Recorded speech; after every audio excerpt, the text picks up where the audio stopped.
Hey everybody, it's Master Gallengeist here, bringing you my review for the movie The Predator, and this one is a weird movie to review, because I don't think it's a very good Predator movie. When I watch this movie, even though I don't outright hate it, what I'm confused about is it seems to be that there are three separate movies going on at the same time throughout this film. And it lacks cohesion in that everything's fighting for it and not really coming through on top. Another big issue that kind of occurs is there are a lot of main characters, but there is not a true kind of anchor character that the story focuses on. And what I mean by an anchor character is that the one that we spend the most time with and the one we're supposed to be kind of the fly on the wall, the kind of over the shoulder kind of thing looking through for. The closest we can kind of get is Captain McKenna, the sniper that we kind of follow throughout most of the movie. But it's really kind of weird because there's the Predator portions of the movie which introduce some interesting possibilities, but they are dumbed down and kind of shrunken to kind of fit with the two other movies that come into play. McKenna and his kind of ragtag group of soldiers that he's introduced to, which could have made an interesting movie on its own, but of course is shrunk down and the same as the Predator. And then McKenna's son, Rory, who that one is the most tacked on and just seems very out of place because it deals with him and how he is autistic, but he's very smart and can memorize certain things and can get through certain things very quickly, but he's bullied for this and everything. It's just like, okay. And even though I'm a fan of the Marvel movies, this one is definitely a case of trying to replicate mixing action with humor and not understanding tonal clashes and when jokes need to end. Because there's certain parts, it's like, we're introduced one of the characters that McKenna gets into with his group has a form of Tourette's that mysteriously disappears towards the end of the movie. And he said, like, something about eating her pussy with, Olivia Munn's character was trying to walk out, and it just went on for too long. It's like, okay, it just, alright, are we really focusing this much time? It's mainly when you've got all these different things at play and warring and fighting with each other, it's just like, it's a mess. It's not the worst movie that I've seen, but I'm like, what's going on here? So, the movie starts out and we see this one Predator ship chasing another Predator ship. Okay, that's kind of cool. But what I really liked was that the certain things that were introduced for Predators. And that's how they kind of achieve faster than light travel. They shoot this kind of like almost bomb kind of thing that kind of rips open a tear in space and time. And we see that's how the first Predator kind of escapes. I'm like, that's a kind of cool and interesting way to travel around space and everything. I'm like, wow, we don't get much more on that because that's not one of the many focuses of the movie, interestingly enough. But I'm like, oh, okay, cool. But his ship is damaged, and he's got to eject himself from his ship, and he's able to, and then that's where we bring into focus of McKenna. Him and his group are evidently trying to save hostages in a hostage situation. But of course, it comes around the same time as the Predator escape thing goes off. He takes out one of the dudes, but it gets close enough to him that it like messes with him, and he rolls down a hill, and he sees the escape pod sees the Predator's mask, and a gauntlet kind of takes it and gets onto him. He's like, ah.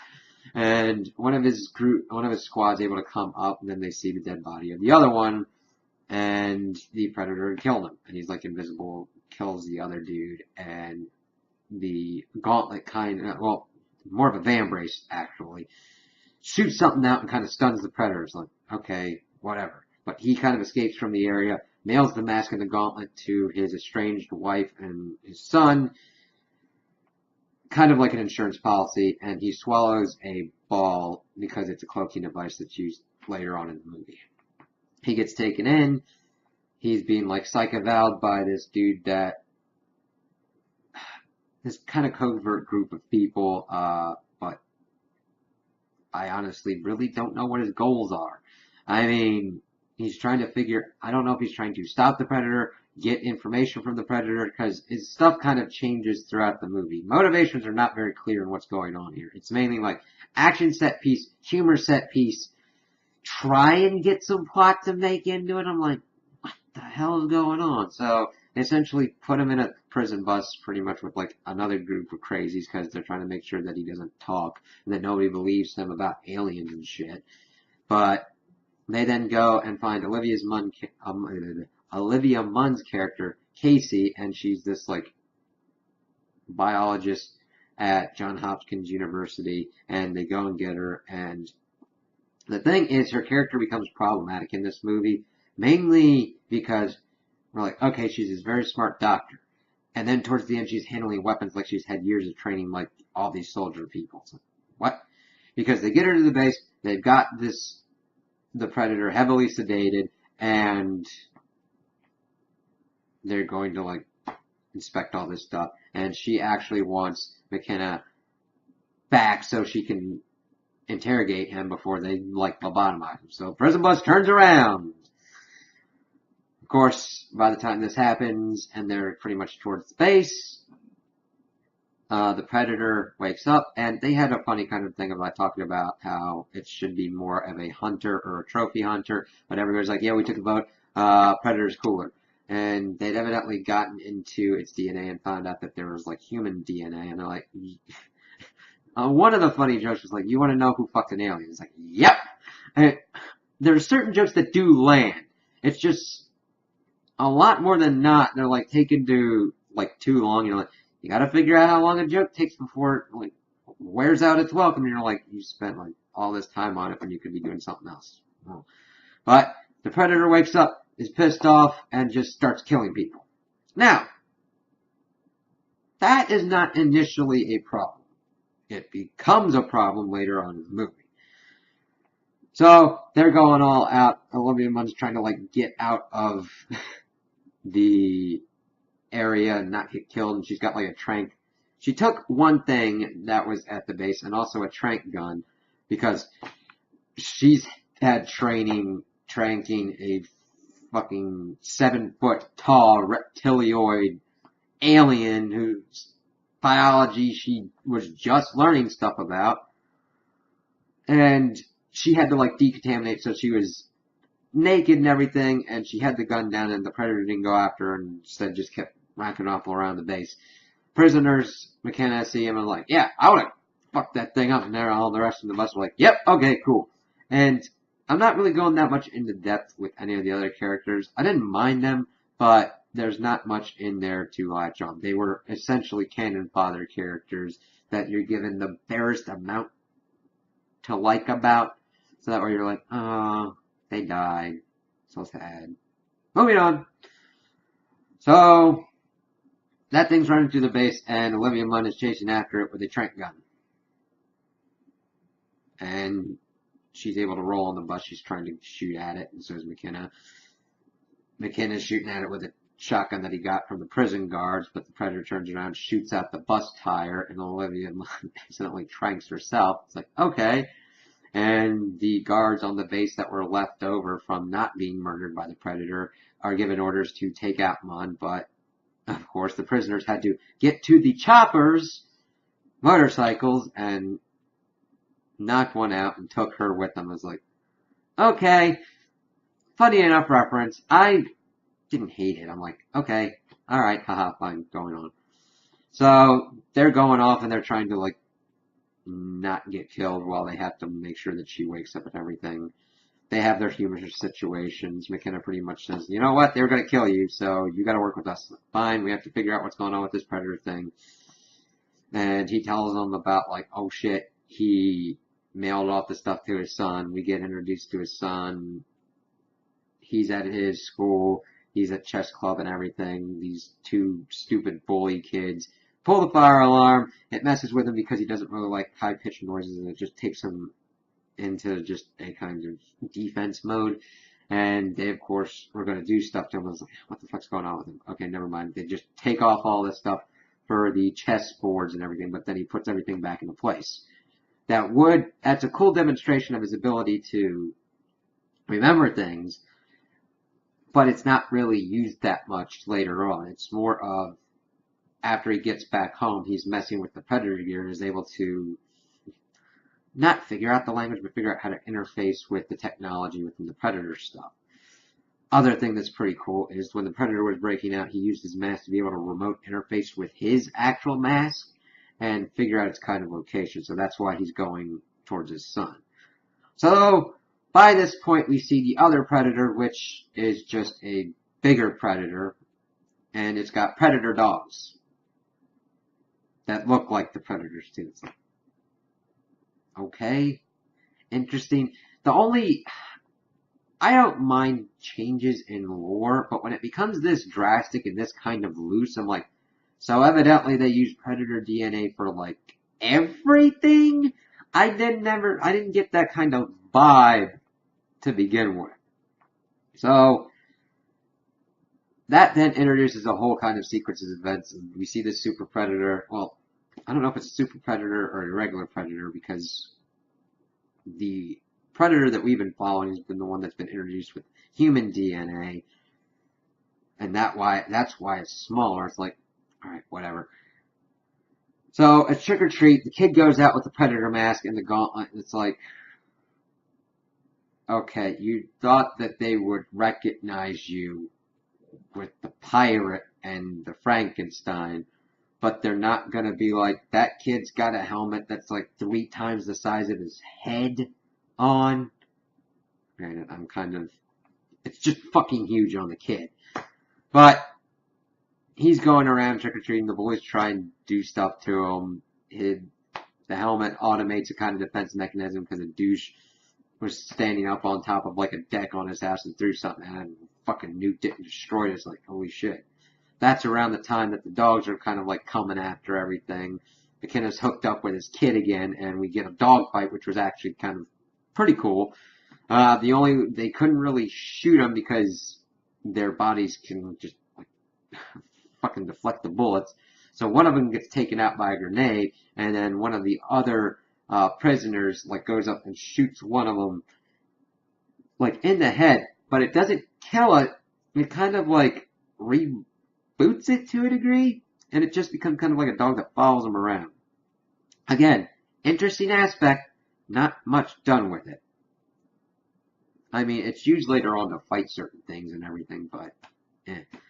So, they've essentially run into the school, and the Predator, well, small Predator, gets on him, and McKenna's like, here's the tech and everything. Oh, okay. That's when big old motherfucker comes up, takes him, kind of just, like, this was kind of screwed up. He's able to take the other Predator, slam him on a car, and fucking take his head and rip out his spine and be like, because evidently spinal fluid's important to him, because that's what they use to do everything.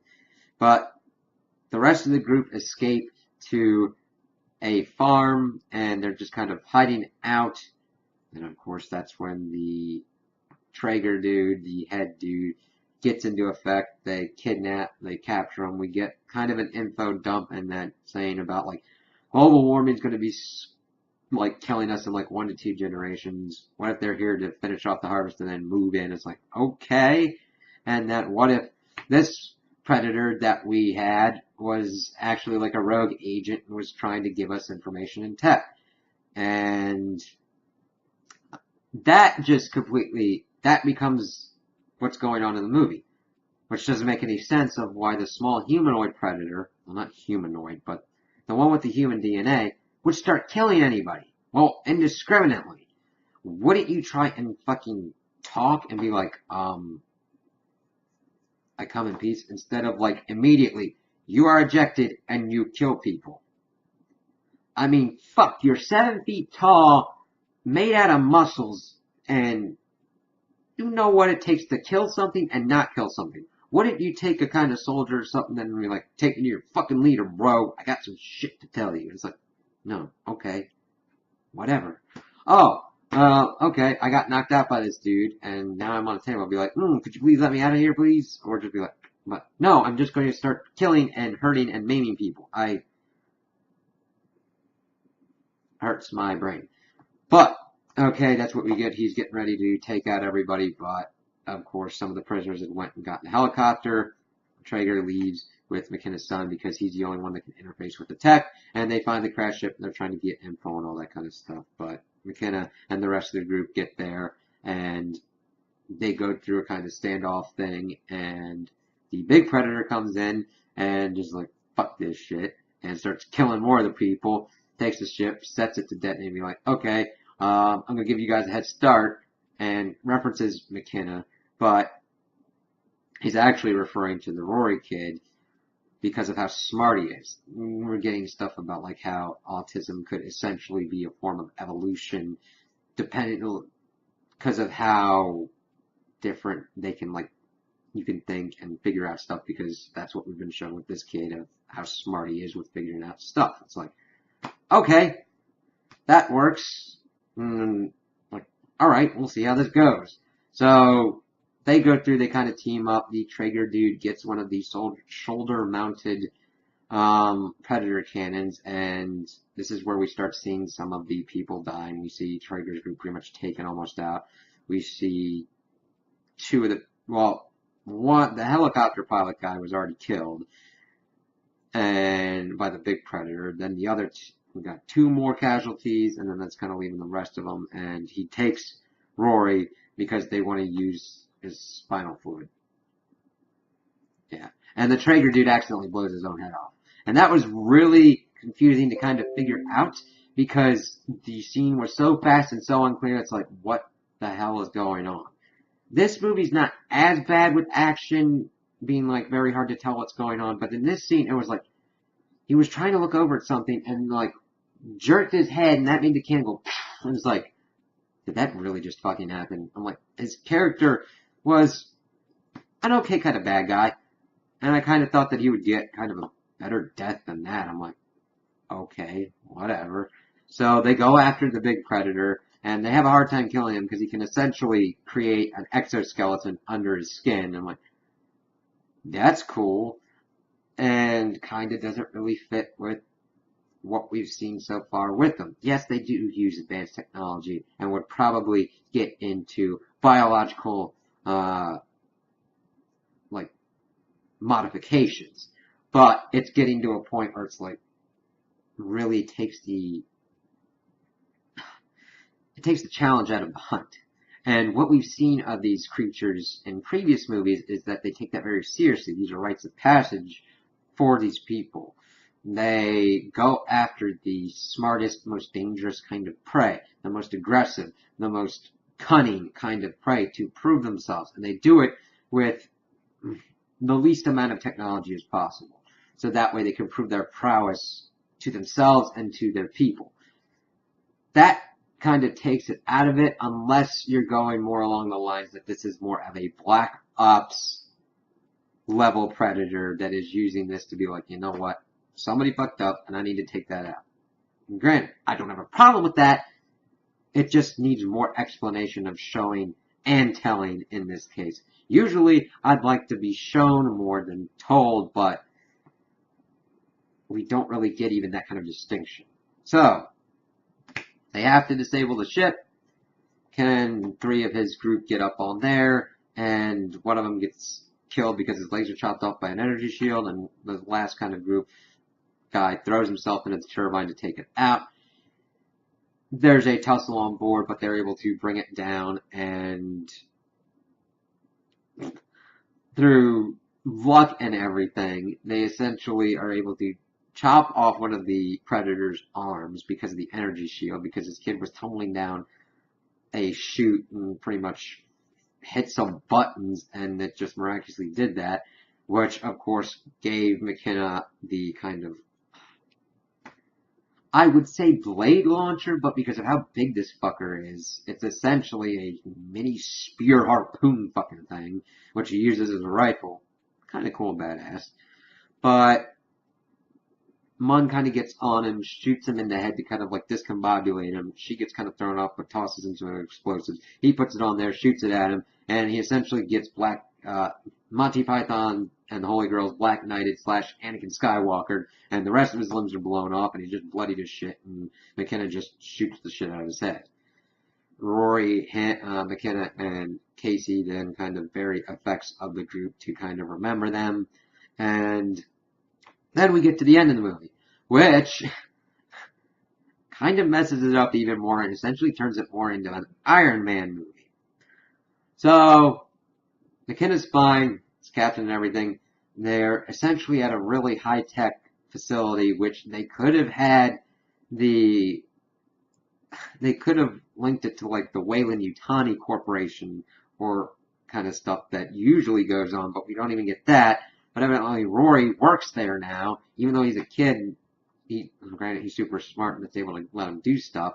But evidently they found the cargo because even though the smaller Predator ship was blown up, he shot off the cargo. They're able to open it, and the kid's able to figure out that it's like a Predator killer thing. And you're like, oh, what could this be? And it shoots this thing out at this lab worker, and it like makes this like Predator killer suit, which is more in line with Tony Stark's bleeding edge armor in Avengers Infinity War. It's like all fucking decked out, and I'm like, yeah, that's cool, but you've essentially now turned this into Iron Man.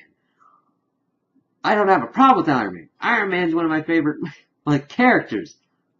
What the fuck's going on with this? This movie doesn't know what it wants to be, because at the end it essentially turns it into a superhero sci-fi movie, which it never really kind of was at all. It was kind of more of a just kind of horror action movie. Because, like, the first one with Arnold Schwarzenegger started off as an action movie, and then it delved into horror because they're like, yeah, you've seen these guys and what they can do. Look at this thing and what it can do to them. And just that kind of battle of, like, man and beast and two wills and just, like, one smart sentient race versus another smart sentient race, and just a battle of wills and survival. And now we've turned into tech, and I don't mind kind of changing and shifting, but you've got to figure out what you're trying to do that to, because I've never gotten that vibe from the Predator movies and from the lores that we've seen so far. It's like, okay, that's just really weird. I didn't mind the one with Adrian Brody on the Predator planet. That at least stuck to what was going on, game preserved, really kind of just like, oh yeah, I could definitely see that going on. I didn't have any problems with it. I kind of would have liked that direction to have been gone with maybe further, or seen a human who has been adopted into Predator Society, which we've seen in like expanded universe lore and everything like that, even in kind of Alien versus Predator. See that going on. This changes it to something drastically kind of different. More of a superhero sci-fi thing rather than a kind of horror kind of thing, and a different what usually goes along with that. It was more just like fast-paced action, fast-paced comedy. It's like, okay. And just all the different kind of parts just kind of like fighting over each other, and not one thing coming out to the top. Because when I go to see a movie called The Predator, I expect the Predators to be kind of the main kind of focal point of the story, where we see everything else kind of just fighting. I'm like, okay, somebody needed to set it down and figure out what was supposed to be going on. What was supposed to be the main focus, who was supposed to be the main focus, and what the story's supposed to be. Because when you're writing, you should be able to kind of go on when you're given an outline for it, simply kind of explain what's going on. This even kind of has a hard time doing that. I mean, you can simplify it, but it's like, okay, these really don't connect. Because you want to go boom, boom, boom, boom, boom, boom. Okay, this connects to this, and all in between. Otherwise, you just get a lot of different stuff that's just going on, and you're just like, okay, it's just noise, action, and I guess I'm supposed to laugh at this because it's funny. Because we saw one of the kind of funny parts, but one that I think clashed tonally completely, was that the Predator got into this army, this vehicle, and it took out all the people in the back. The driver's like, everybody okay back there? And he takes one of the arms and gives a thumbs up signal through the window. He's like, oh, okay. And it's just like, no, this is an apex predator. if it sees what it believes to be an inferior creature to it, it murders it. Well, it wouldn't view it as murder. It kills it and takes it out. Unless it's unarmed or what it believes to be a kind of weak or sickly kind of thing, because that's no sport. So, I think that this movie was just too many things going on at once and just kind of really broke the lore of the Predator series that we've seen up until this point. Kind of similar to certain things that were taken in the Transformers movies. So, those are my opinions on the movie. Tell me what you guys think in the comments below. If you liked it, if you didn't like it, if you agree with me, if you disagree with me. Also like and subscribe, and I hope you have a good day.